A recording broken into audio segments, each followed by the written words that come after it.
De toute façon, les prisons sont un environnement qui est ultra dangereux pour les agents justement d'administration pénitentiaire. On est en train de sortir un rapport dessus, on compile un peu tous les faits de délinquance qu'il y a dans les prisons. Et l'un des vrais enjeux, et c'est pour ça que je trouve que Gérald Darmanin a raison d'aller dessus, c'est d'isoler les personnes qui sont dans les prisons du monde de l'extérieur, parce qu'en réalité, en fait, comme vous avez une continuité parfois dans le trafic entre les gens qui sont à l'intérieur de la prison et à l'extérieur de la prison, et bien en fait, les gens qui sont à l'intérieur de la prison dévoilent les noms des agents de l'administration pénitentiaire, et donc en fait, les violences qu'ils pratiquent dans les prisons se retrouvent à leur domicile ou se retrouvent avec les gens qui sont à l'extérieur de la prison, avec les délinquants qui sont à l'extérieur de la prison. C'est inadmissible. Il faut que l'État mette tous les moyens en œuvre pour protéger les gens qui font respecter l'ordre dans notre société.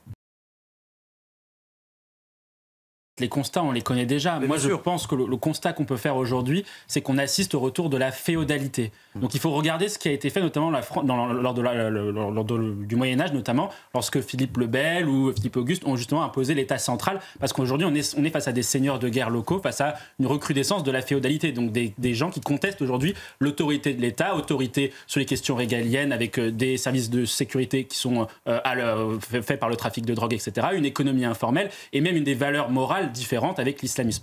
Donc ça c'est le premier point. Ensuite, après, sur les solutions qu'il faut apporter, nous, on a préconisé au JDD, il n'y a pas si longtemps que ça, dans une tribune, trois grandes propositions. La première, c'est d'opérer un plan que nous, on appelle plan reconquête, et on insiste sur ce mot, destruction et reconstruction. Je ne vais pas pouvoir tout développer, mais sur la reconquête, je suis évidemment d'accord avec ce que vous venez de dire. Il faut opérer l'état d'urgence territorialisé, c'est-à-dire faire en sorte que les préfets puissent décréter un état d'urgence, comme ça a été le cas en 2005, pour pouvoir avoir un cadre juridique qui vous permette justement de perquisitionner de manière administrative les narcotrafiquants, de saisir les armes à feu, comme ce qui a été fait après les attentats du Bataclan, etc. Donc tout un arsenal de mesures pour donner plus de moyens à l'État et se passer finalement des décisions de justice. Le deuxième point qui est important, ensuite après, c'est de mettre des moyens humains. Les moyens humains sont compliqués à mettre en œuvre, mais il faut cibler, parce que le problème, c'est qu'en fait, on a une problématique des territoires perdus de la République qui est sur tout le territoire français. C'est-à-dire qu'on a 1515 quartiers prioritaires de la ville, ça fait plus de 10 à 15 par département. Mais il faudra mettre le maximum de moyens de réponse policière, parce que c'est ce qui a fonctionné. C'est ce qui a fonctionné lors des émeutes de 2023. Souvenez-vous, l'été dernier, c'est parce que Gérald Darmanin envoie le maximum de troupes, entre guillemets,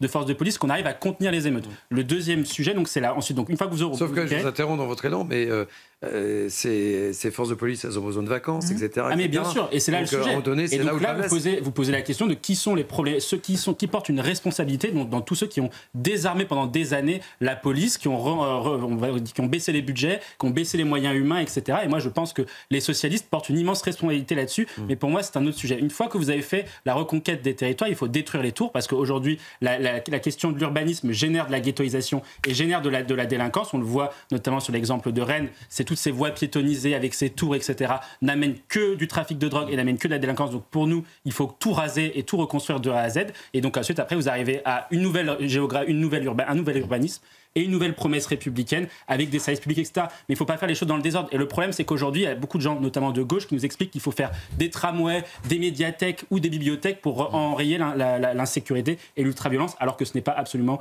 de cette manière-là qu'il faut procéder. C'est d'abord la reconquête avant d'envisager une reconstruction de ces territoires. Mais ça, c'est un plan qui va durer pendant au moins 30 ans. Il ne faut pas se mentir, ça va durer des décennies. En attendant, les petites victimes, eux, ils prennent cher.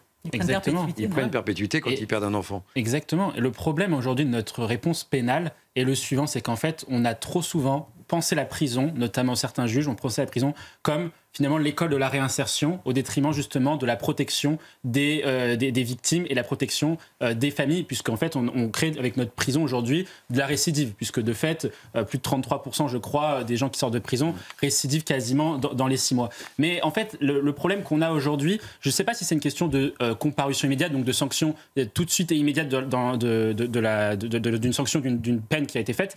Pourquoi ? Parce que en fait quand vous regardez dans les traits sur le bilan des émeutes de 2023, on avait vu que justement sur les 55% des émeutiers étaient mineurs. Donc sur les émeutiers majeurs, 60% sont passés en comparution immédiate. Donc on se dit, c'est génial, la réponse judiciaire est excellente, les gens sont tout de suite, dans les 24 heures, passés devant un juge, et donc ils ne recommenceront pas. Mais le problème qu'il y a lorsqu'on regarde le bilan des émeutes, c'est que les peines prononcées sont beaucoup trop faibles. Lorsque les peines prononcées après une émeute sont, par exemple, lorsque vous avez des gens qui ont brûlé des écoles, sont de 8 mois, de 9 mois, de 10 mois, que se passe-t-il quand vous êtes en France et que vous avez 8 mois de prison ? Vous n'allez pas en prison. Et le problème aujourd'hui, c'est qu'en fait, par la culture de l'excuse, on a créé de l'impunité. Et c'est l'impunité aujourd'hui qui fait que vous avez de la violence gratuite. Parce qu'en fait, vous vous mettez à la place de n'importe quel délinquant, narco-délinquant, narco-racaille ou criminel, et ben il se dit, de toute façon, je ne risque rien, je ne risque même pas la prison, donc je vais agresser, voler, voire violer, et finalement, il ne va rien m'arriver. Et je pense que c'est ça le problème aujourd'hui de notre France, c'est que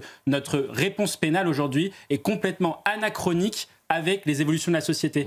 Pourquoi aujourd'hui ce qui finalement, on se dit souvent que le droit doit suivre les évolutions de la société. Par exemple, on se dit la société est de plus en plus progressiste, notamment sur les questions de libération sexuelle, donc il faut faire évoluer le droit en fonction des évolutions de la société. Mais par contre, on ne fait pas évoluer le droit en fonction des évolutions de la société, comme par exemple l'ultra-violence, la barbarisation que vous décrivez très très bien. Et c'est ça, pour moi, le problème qu'il y a en France, c'est qu'on n'a pas fait évoluer notre réponse pénale et notre droit aux évolutions de la société. Mais par exemple, il y a eu une réponse. Parce que le jeu serait peut-être le nous. Ouais, je reste en réserve. Mathieu. Non, je suis sur cette question du jeu, etc. Je suis d'accord. Mais en fait, en plus, un préfet, normalement, le préfet est l'autorité de l'État, mais il répond aux ordres politiques. Ouais. Un préfet ne doit pas faire, il ne peut pas faire ce qu'il veut, etc. Donc pour moi, la responsabilité, elle est éminemment politique. Donc ce qu'il fait est très bien, il va effectivement dans le bon sens, mais il faut que les politiques clarifient les règles. Et sur le logement, il y a énormément de choses à dire.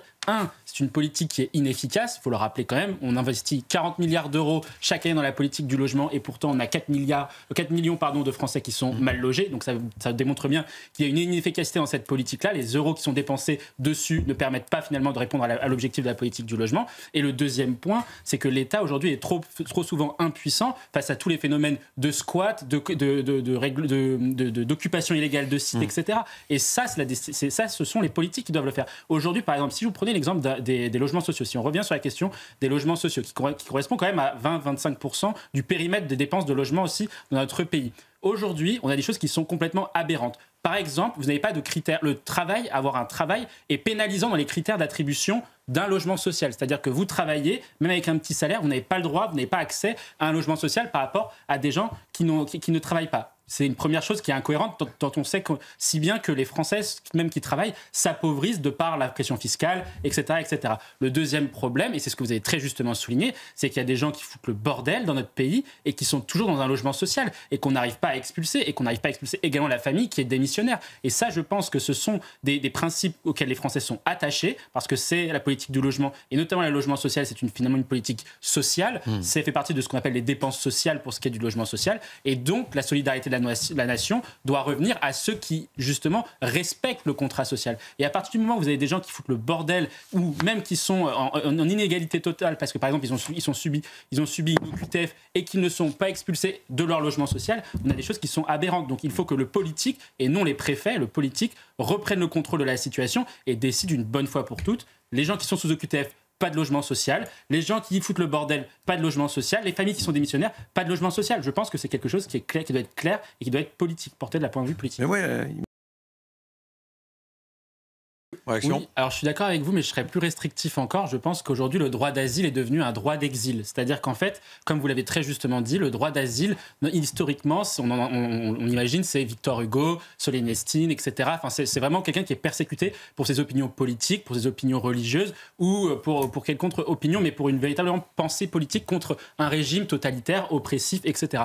Or, aujourd'hui, les juristes ont élargi la notion de droit d'asile de manière complètement affolante. Et aujourd'hui, moi je suis désolé, est-ce que la France doit accueillir des gens qui sont dits homosexuels en Afghanistan sous prétexte qu'ils sont persécutés dans leur pays? Je ne suis pas certain, dans la mesure où aujourd'hui, ce motif-là, par exemple, est dévoyé par un certain nombre de personnes qui sont aujourd'hui en clandestinité dans notre pays. Parce qu'il faut dire aujourd'hui quand même quelques chiffres. Le droit d'asile, c'est à peu près, la filière immigration au droit d'asile, c'est 130 000 personnes.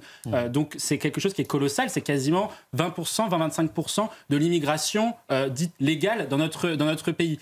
Donc c'est quelque chose sur lequel les Français n'ont pas la main, puisque ce sont des juristes, des juges qui ont décidé aujourd'hui de ce qui rentrait dans le périmètre du droit d'asile. Et je pense aujourd'hui que c'est ça le problème dans la politique migratoire, c'est que trop souvent, les Français n'ont plus leur mot à dire et subissent finalement la politique migratoire. Le droit d'asile aujourd'hui est dévoyé, et donc de fait, vous avez 130 000 personnes qui rentrent chaque année. La plupart plupart ne sont pas déboutés du droit d'asile et de toute façon, les déboutés ne sont pas expulsés. Donc 90% des gens qui arrivent sur le territoire au titre du droit d'asile ne sont pas expulsés. Et je pense que c'est ça le problème. On peut après ensuite voir d'autres sujets sur les questions migratoires, le regroupement familial. Les Français n'ont pas leur mot à dire. Ce sont les immigrés eux-mêmes qui décident qui ils font venir. Et je pense que vous regardez sur l'immigration aujourd'hui réelle, les politiques et les Français n'ont plus la main sur qui rentre dans leur pays. Et je pense que c'est ça aujourd'hui le message que font entendre les Français sur l'ensemble des sondages, notamment celui-ci, mais tous les autres sur les questions migratoires. On veut le contrôle de la politique migratoire car on veut le contrôle de notre destin.